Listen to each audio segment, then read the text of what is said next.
एक बहुत अद्भुत आदमी था। वो चोरों का गुरु था। सच तो यह है कि चोरों के अतिरिक्त और किसी का कोई गुरु होता ही नहीं। चोरी सीखने के लिए गुरु की बड़ी जरूरत है। तो जहां जहां चोरी वहां वहां गुरु, जहां जहां गुरु वहां वहां चोरी। वो चोरों का गुरु था, मास्टर थीफ था। उतना जितना कुशल कोई चोर नहीं था। कुशलता थी, वो तो एक टेक्निक था, एक शिल्प था। जब बूढ़ा हो गया तो उसके लड़के ने कहा कि मुझे भी सिखा दें। उसके गुरु ने कहा ये बड़ी कठिन बात है। पिता ने चोरी करनी बंद कर दी थी। उसने कहा ये बहुत कठिन बात है। फिर मैंने चोरी करनी बंद कर दी, क्योंकि चोरी में कुछ ऐसी घटनाएं घटी कि जिनके कारण मैं ही बदल गया। उसके लड़के ने पूछा कौन सी घटनाएं? उसने कहा कुछ ऐसे खतरे आए कि उन खतरों में मैं इतना जाग गया, जागने की वजह से चोरी मुश्किल हो गई। और जागने की वजह से उस संपत्ति का ख्याल आया जो सोने के कारण दिखाई नहीं पड़ती थी। अब मैं एक दूसरी ही चोरी में लग गया हूं। अब मैं परमात्मा की चोरी कर रहा हूं। पहले आदमियों की चोरी करता रहा। लेकिन मैं तुम्हें कोशिश करूंगा, शायद तुम्हें भी ये हो जाए। चाहता तो यही हूं कि तुम आदमियों के चोर मत बनो, परमात्मा के ही चोर बनो। लेकिन शुरुआत आदमियों की चोरी से कर देने में भी कोई हर्जा नहीं है। ऐसे हर आदमी ही आदमी की ही चोरी से शुरुआत करता है। हर आदमी के हाथ दूसरे आदमी की जेब में पड़े होते हैं। जमीन पर दो ही तरह के चोर हैं, आदमियों से चुराने वाले और परमात्मा से चुरा लेने वाले। परमात्मा से चुरा लेने वाले तो बहुत कम हैं जिनके हाथ परमात्मा की जेब में चले जाएं, लेकिन आदमियों की तो हाथ में सारे लोग एक दूसरे की जेब में डाले ही रहते हैं।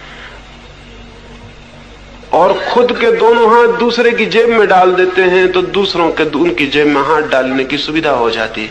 स्वाभाविक, क्योंकि अपनी जेब की रक्षा करें तो दूसरे की जेब से निकाल नहीं सकते।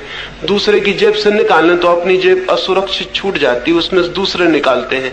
एक म्यूचुअल, एक पारस्परिक चोरी सारी दुनिया में चल रही। उसने कहा कि लेकिन चाहता हूं कि कभी तुम परमात्मा के चोर बन सको, तुम्हें मैं ले चलूंगा। दूसरे दिन वो अपने युवा लड़के को लेकर राजमहल में चोरी के लिए गया। उसने जाके आहिस्ता से दीवार की ईंटें सरकाई। लड़का थर थर कांप रहा है खड़ा हुआ। आधी रात है, राजमहल है, संतरी द्वारों पर खड़े हैं और वो इतनी शांति से ईंटें निकाल के रख रहा है कि जैसे अपना घर हो। लड़का थर थर कांप रहा है, लेकिन बूढ़े बाप के बूढ़े हाथ बड़े कुशल है। उसने आहिस्ता से ईंटें निकाल के रख दी। उसने लड़के से कहा कपो मत। साहूकारों को कपना शोभा देता है, चोरों को नहीं। ये काम नहीं चल सकेगा। अगर कपोगे तो क्या चोरी करोगे? कंपन बंद करो। देखो मेरे बूढ़े हाथ भी कपते नहीं। सेंध लगा के बूढ़ा बाप भीतर हुआ।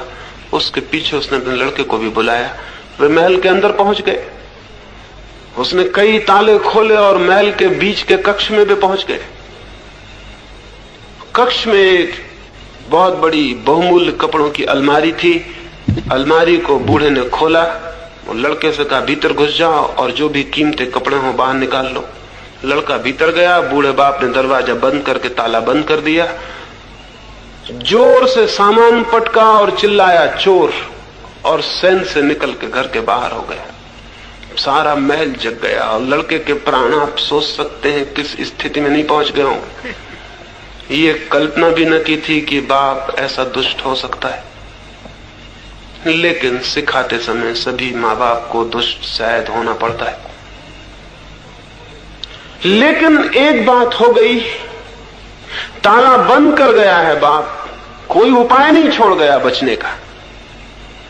चिल्ला गया है, महल के संतरी जाग गए, नौकर चाकर भाग गए हैं, प्रकाश जल गए हैं, लालटेनें घूमने लगी हैं, चोर की खोज हो रही। चोर जरूर मकान के भीतर है, दरवाजे खुले पड़े हैं, दीवार में छेद है।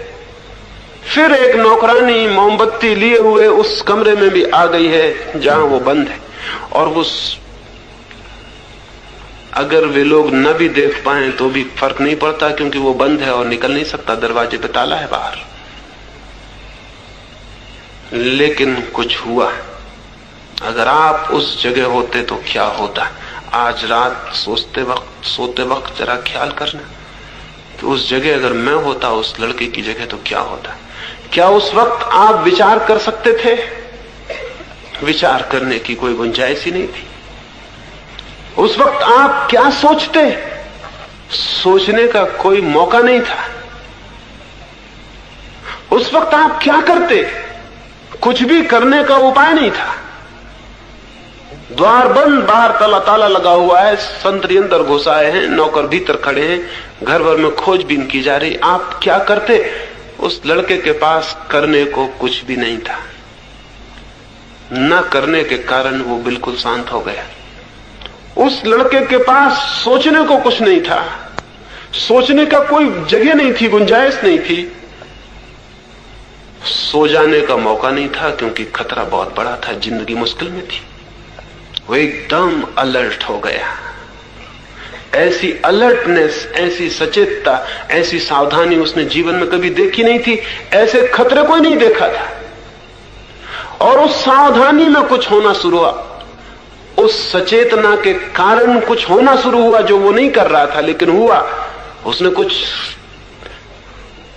अपने नाखून से दरवाजा खरोचा। नौकरानी पास से निकलती थी। उसने सोचा शायद चूहा या कोई बिल्ली कपड़ों की अलमारी में अंदर है। उसने ताला खोला, मोमबत्ती लेके भीतर झांका। उस युवक ने मोमबत्ती बुझा दी।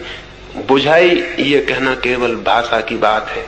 मोमबत्ती बुझा दी गई, क्योंकि युवक ने सोचा नहीं था कि मैं मोमबत्ती बुझा दूं।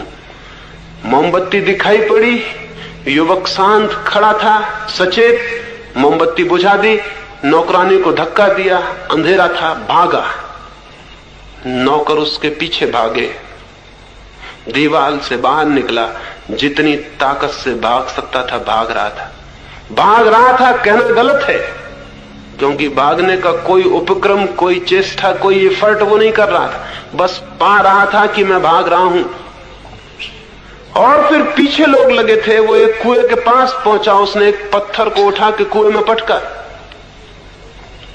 नौकरों ने कुएं को घेर लिया। वे समझे कि चोर कुएं में कूद गया है। वो एक दरख्त के पीछे खड़ा, फिर आहिस्ता से अपने घर पहुंचा।